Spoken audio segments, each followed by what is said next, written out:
Hey, coming to you live from WRUE Tennessee. It's the Scribbling Woman. Hi, I'm Nancy Rue. I am a scribbling woman, and so are you, and that's why we're having this conversation. Here, we talk about the writerly life that is unique to you, no matter your age, your season, your experience, or where you are in your creative pursuits, even if you think you're nowhere. You are now an official scribbly, so let's talk. Do you remember the BOHOs, the big old hairy obstacles we talked about back in episode 2? Just to refresh your memory, the BOHOs are the voices in your head that hiss, or sneer, or whisper, or take that patronizing tone that makes your teeth ache, or actually sound kind of rational, too rational, in fact. They're false statements like this.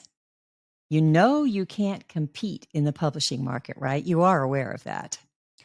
Or, so here's the deal. You realize the arts are going away, right? It's all going to be streaming and social media from now on. Do you have 10,000 followers on Instagram? Of course you don't. So why are you even bothering writing if you're not going to get published? Or why do indie publishing if no one's ever going to read it? You've seen the stock market, haven't you? You're going to have to make some serious money. And honey, I'm telling you, this writing thing is not going to cut it. Bless your heart. I just don't want you to be disappointed when you're cruelly rejected. Why don't you just stay where it's safe? You know, you stay with your little family and your little job and your little house. And although we probably do need to talk about that dust situation and those church committees, and how about that prayer life that's faltering? Yeah. And the really ugly part of BOHOs is that they don't all come from inside your head. Have you been to a writers' conference recently where all they can talk about is marketing? Half the workshops are about marketing, where that editor pats your little hand and says, honey, why don't you just try a blog?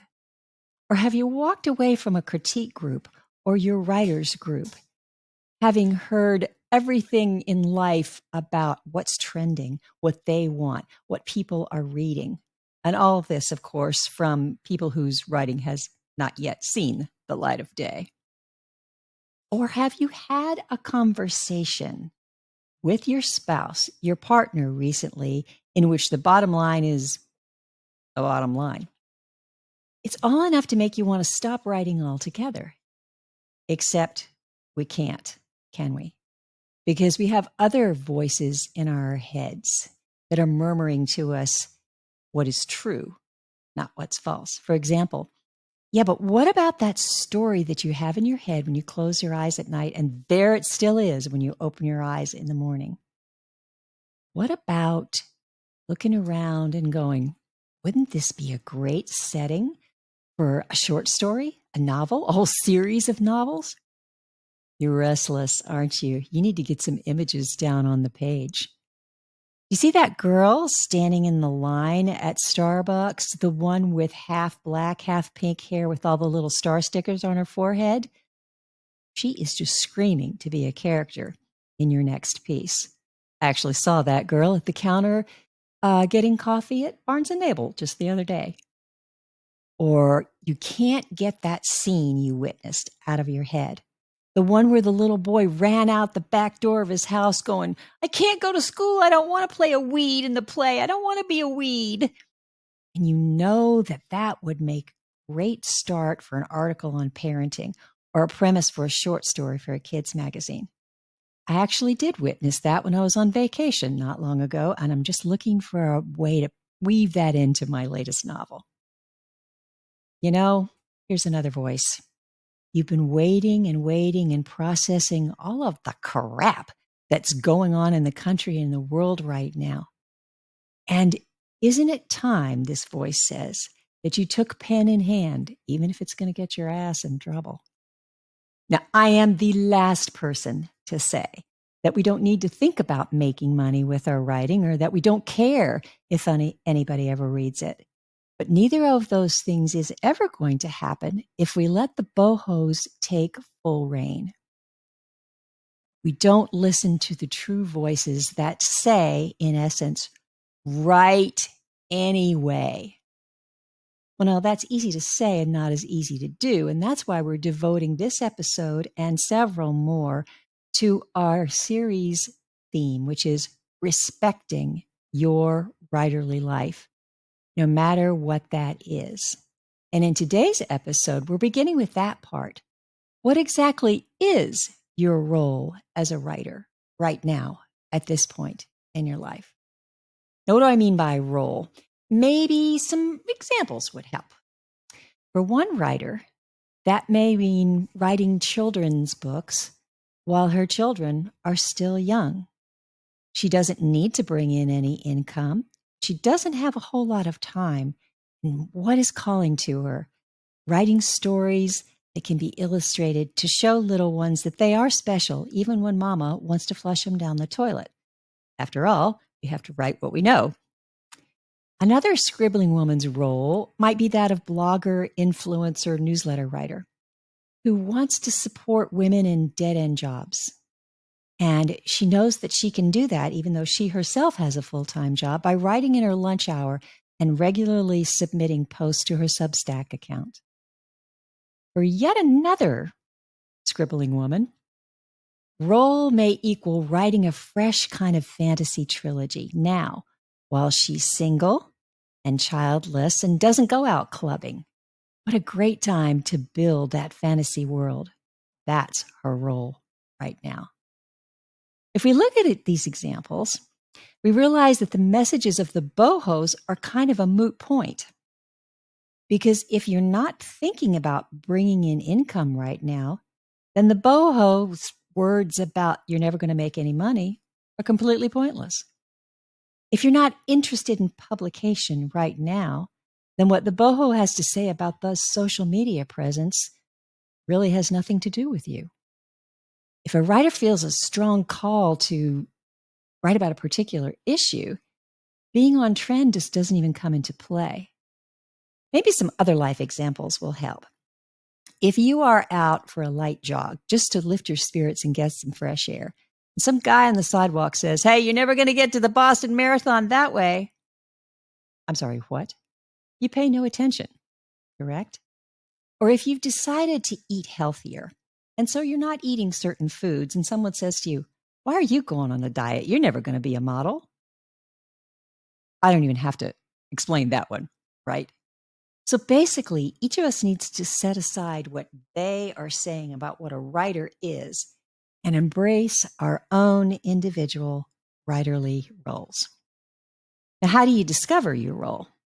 Well, I think that there are 4 questions you can ask yourself, and not all of these will apply. So just ponder the ones that resonate with you.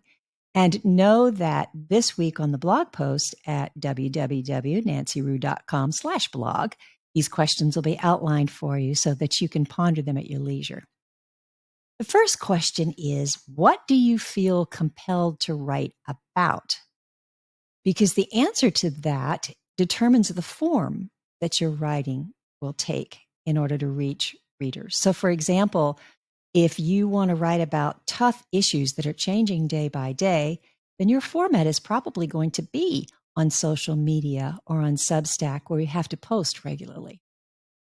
Or knowing that you're nudged to write something more emotional, more inspirational, you know the shape that's going to take is going to be a novel or perhaps a poetry collection that you share day by day on Instagram.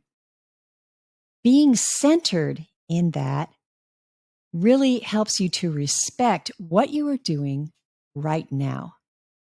In fact, you may have to become sort of a specialist in that area that you want to write about, which means your role at present is to research that and become that semi-expert.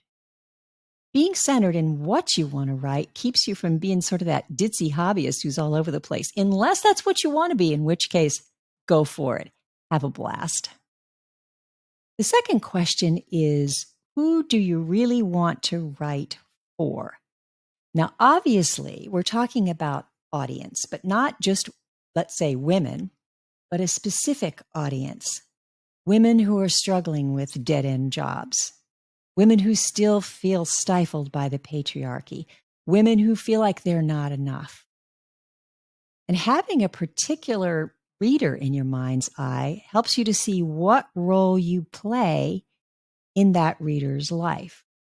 So, for example, as a mom, I play a different role than the role I play as a wife or a friend or a caretaker. And so the role that you play with your reader is important to understand. So are you writing this to be a mentor? Are you writing this as a companion on the same journey? Are you writing this as a cheerleader? Are you writing as the cheerer-upper? We all need to feel that there's a purpose in what we're writing. And finding our role, knowing why we matter, is extremely validating. The third question is, how much time can you practically set aside for your writerly pursuits? I once talked to a woman who said that she wrote an entire novel, a chick lit kind of thing, on her cell phone with one hand while she was breastfeeding her baby. She is the anomaly. I don't even want to talk about any of that, except that the young mother with an infant probably doesn't have huge swaths of time to write a novel. The scribbling woman who has a house full of kids that all have activities and sports and need help with their homework is not going to be able to spend a whole lot of time in front of a laptop, but this might be the great time to build that fantasy world. A full-time job might limit the reasonable ability to crank out 3 YA novels a year, but a full-time working woman with an empty nest can probably do one. This isn't settling, okay? It's being real and knowing that this season too will pass and our role will evolve. And finally, how do you want to feel when you're writing? This may seem like an odd question, but just hear me out, okay? Do you enjoy the pressure of deadlines? Do you do your best writing when you're up against the wall? In that case, you might want to consider short pieces with a quick turnaround. You don't have time to procrastinate because somebody is waiting, and so is your check. But if you really want to feel the luxury of lots of time to develop characters and explore settings and deep dive into that through line, then taking years, if necessary, to write that novel or to write that awesome nonfiction book, that is your role. Do you like constant change? Do you get bored with the same old, same old? Then you might be a multitasking writer. A little posting here, a little novella there, short pieces, just so that you can hop from one thing to another. That's your role. There's no denying that if we find the right fit, we're more likely to stay there. And the marvelous thing about writing is that the possibilities for roles are endless, especially right now. So here's what I recommend. I recommend pondering those questions and then taking the time to describe your role. Write it down because, you are a writer after all, and keep it in front of you. Tweak it whenever you need to. If the spirit moves you, even come up with an image for it. Here's mine. At this point in my life, in my 70s, having retired from paid mentoring and from traditional publishing, my role is to leave a legacy. So the 4 novels that I'm indie publishing and the companion for scribbling women that I'm working on are part of that legacy. And the image that I have for that is a little brass plaque on which the following words are engraved, and then it is attached to the urn in which my ashes will be placed after I pass this earthly frame. And that epitaph says, "Nancy scribbled on. She longs for you to do the same." Whatever your writerly role right now, validate it. Give it the respect it deserves because it does deserve it, no matter what anybody else says. How we show respect for our writerly lives, we'll talk about in the next 4 or 5 episodes in this season of the podcast. But in the meantime, the questions that I've posed for you today are again on the blog post at nancyrue.com/blog. And if you should want to read a novel about 4 writers who are trying to determine their role at this season in their lives, then you can read my latest book, recently released on Amazon and Ingram Spark, called More Than a Footnote.